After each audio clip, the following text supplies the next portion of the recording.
सुप्रभात विद्यार्थियों। आज कक्षा 12 पाठ नंबर 1 संतवाणी। संतवाणी के अंदर अपने चल रहे थे कबीरदास जी। उस कबीरदास जी के जो दोहे हैं, उन दोहों के अंदर जो पहले 2 भाग है मैंने यूट्यूब पे अपलोड कर दिए विद्यार्थियों, कबीरदास जी, और उसका तीसरा भाग मैं आप तक लेके आया हूँ। मुझे उम्मीद है विद्यार्थियों कि आपने वो यूट्यूब के अंदर दोनों PDF जो मैंने भेजी थी आपको यूट्यूब में, जो वीडियो अपलोड की थी, वो दोनों ही वीडियो आपको समझ में आ गए होंगे। अब कबीरदास जी के अंतिम जो 2 दोहे हैं उनको बताने का प्रयास करूंगा, उनको समझाने का प्रयास करूंगा विद्यार्थियों। मुझे उम्मीद है कि इस वीडियो देखने के बाद में आपको संतवाणी के अंदर कुछ कवि आपके सिलेबस लगे हुए हैं, उसमें कबीरदास जी समझ में आ जाएंगे। अगर ये वीडियो आपको पसंद आए तो लाइक कीजिए, कमेंट कीजिए और शेयर अवश्य कीजिए। विद्यार्थी मुझे बताइए ताकि मुझे पता चले कि मैं जो मेहनत कर रहा हूँ उस मेहनत के अंदर आपको समझ में आ रहा है। कबीरदास जी के कल दोनों ही जितने भी दोहे थे उनकी मैंने वीडियो अपलोड कर दिए यूट्यूब के अंदर। वीडियो नहीं को क्लिक करते ही आप ये वीडियो देखेंगे। अब देखिए आगे वाले अंतिम जो भाग है 2, वो देखिए दोहे। माये आशा सांपनी जिन दसिया संसार। माये आशा सांपनी, सांप के बारे में बात कर रहे हैं कबीरदास जी यहाँ पे कि जो सांप है, सांप क्या करता है भाई, डसता है, डस लेता है। तो सांप को क्या कर दो, आप मार दो। उस सांप को क्या कर दो, मार दो। कबीरदास जी क्या कह रहे हैं, माये आया सांपनी जन दसिया संपार। उस सांप को आप मार दो जिसने पूरे संसार को डस लिया है, जिसने पूरे संसार को डस लिया है, जिसने सारा संसार था सभी लोगों को बेचैन कर रखा है। उस संपनी को, सांप को आप मार दो। ताकि औसत तोष है ये गुरु मंत्र विचार। और अगर मानो किसी को डस नहीं है, डर ज्यादा हुआ है, तो उसकी दवाई क्या है, उस डसे हुए की दवाई क्या है भाई, उस डसे हुए की दवाई ये है कि आपका लो भाई संतोष, संतोष रूपी दवाई ले लो। संतोष रूपी दवाई लेना मतलब कि व्यक्ति क्या करता है भाई, बेचैन रहता है। बेचैन किस लिए रहता है, क्योंकि वो संतोष धारण नहीं करता, धीरज धारण नहीं करता। उस सांप को काटने के बाद में अगर आपने बचना है, जो आपके अंदर बेचैनी है उससे बचना है, तो आपने क्या धारण करना पड़ेगा विद्यार्थियों, आपको संतोष धारण करना पड़ेगा। क्योंकि संतोष धारण करोगे तभी जो है वो आप उस बेचैनी से मुक्त पा पाओगे। विद्यार्थी होता क्या है कि व्यक्ति हमेशा बेचैन रहता है, हमेशा व्याकुल रहता है। गाड़ी है तो अगर बाइक है तो गाड़ी की उसको जो है वो नाम सा हो जाएगी, गाड़ी है तो हवाई जहाज की नाम सा हो जाएगी, मकान है तो बगने की नाम सा हो जाएगी। ये जो सारे काम है इसी नोब और नानच के कारण विद्यार्थियों इंसान क्या करता है, गलत आचरण करता है, भ्रष्टाचार करता है, ईश्वर देता है, बेईमानी करता है। वो इसलिए करता है ताकि उसके पास रुपया पैसा बढ़ता जाए, ताकि वो और अमीर होता है। इससे बचने का उपाय क्या है, कबीरदास जी कहते हैं इससे बचने का गुरु मंत्र क्या है, वो क्या है, संतोष रूपी दवाई। अगर आप संतोष धारण कर लेंगे तो आप माया के बंधनों से दूर हो जाएंगे। तेमे का भाव, अहम की भावना, रुपया पैसा, ये सब क्या है, माया के तो रूप है, कबीरदास जी कहते हैं। इसलिए कहते हैं कबीरदास जी, माया माये आशा सांपनी जिन दसिया संसार। उस सांप को मार दो जिसने पूरे संसार को डस रखा है, पूरे संसार को बेचैन कर रखा है, जिसके हाथ से बेचैनी बढ़ रही है।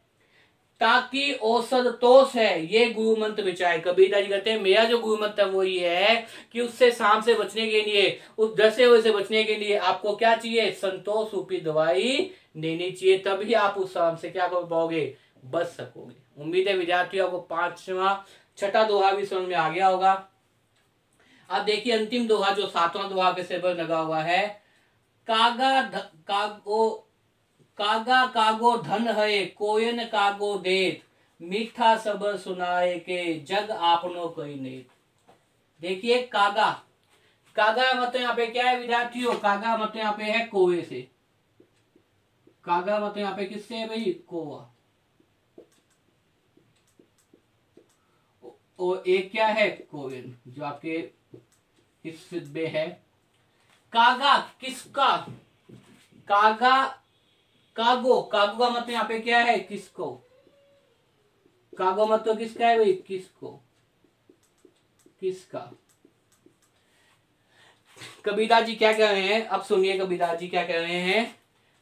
कागा कागो धन है, धन का मतलब रुपया पैसा, कि कौवा किसका धन लेता है, किसका धन चुरा लेता है।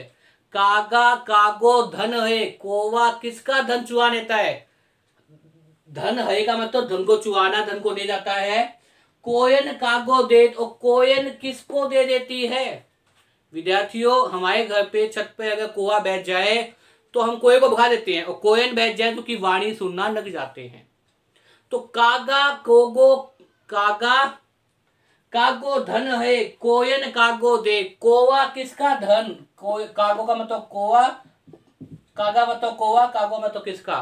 कौवा किसका धन ले लेता है, धन छीन लेता है, धन अपने आहन कर लेता है, धन को साथ ले जाता है। और कोयन किसका धन दे, और कोयन किसको दे देती है। लेकिन विद्यार्थियों, सोचने की बात यह है कि इन दोनों में अंतर की चीज क्या है। कौवा और कोयन में अंतर की चीज क्या है भाई, वाणी का अंतर है, उनके बोलने का अंतर है। कौवा जब बोलता है तो कर्कश वाणी होती है, और कोयन जब बोलती है तो मीठी वाणी होती है। इसलिए हम कोयन की वाणी सुनना पसंद करते हैं, और कौवे को घर से बाहर, घर की छत से भगा देते हैं। अपने कहते हैं कौवे को भगा के वाणी से दुख है, क्योंकि कोयन की वाणी के लिए हम कुछ भी ऐसा नहीं करते, क्योंकि कोयन की वाणी कानों को बहुत अच्छी लगती है, मधुर वाणी होती है, मधुर स्वर होता है कोयन के अंदर। तो वही बता रहे हैं, मीठा शब्द सुनाए के जग आपनो कई नेत। कोयन मीठा शब्द बोलकर संसार के सभी लोगों को अपनी ओर ले लेती है। मीठा शब्द सुनाए के जग करो कई नेत। मीठा शब्द सुनाकर, मीठी वाणी के कारण सबको क्या करती है, अपने अंदर मिला लेती है। तभी कहा है कबीरदास जी ने कि हमेशा क्या करना चाहिए भाई, मीठा बोलना चाहिए, अच्छा बोलना चाहिए, दूसरों को आनंददायक लगे, दूसरों को अच्छा लगे ऐसे बोलिए, दूसरों को कष्ट हो, दूसरों को दुखी हो ऐसी वाणी मत बोलिए। इसलिए कबीरदास जी कहते हैं अंतिम बोल के लिए, कागा कागो धन है, कौवा किसका धन ले लेता है, और कोयन कागो दे, तो कोयन किसको धन दे देती है। मीठा शब्द सुनाए के जग करो कई नेत। लेकिन मीठा शब्द बोलकर, मीठा शब्द सुनाकर वो क्या करते हैं, संसार को अपनी ओर मिला लेते हैं। इस प्रकार से विद्यार्थियों, मुझे उम्मीद है कि कौवा और कोयन के अंदर जो वाणी का अंतर है उसको यह बताने का प्रयास किया है। वास्तव में दोहे में वाणी की महत्ता बताई गई है कि आप अच्छा बोलिए। मुझे उम्मीद है विद्यार्थियों, इस वीडियो देखने के बाद में आपको कबीरदास जी के अंतिम 2 दोहे भी समझ में आ जाएंगे। इसी के साथ विद्यार्थियों, आज संत वाणी के अंदर जो पहले आपके कबीर है कबीरदास जी, उसके जो दोहे हैं वो आपके सामने यहाँ समाप्त हो जाते हैं। इसके बाद तुलसीदास जी और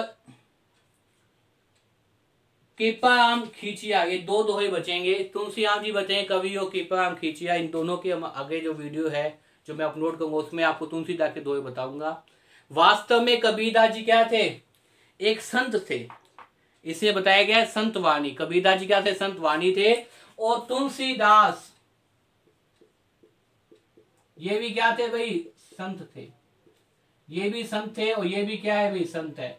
क्योंकि इन दोनों ही कबीरदास, तुलसीदास, आप देखिए इन दोनों ही कवियों के नाम के पीछे में क्या देखने मिलता है, दास और मिलता है। और दास का मतलब क्या होता है भाई विद्यार्थियों, दास का मतलब होता है सेवक।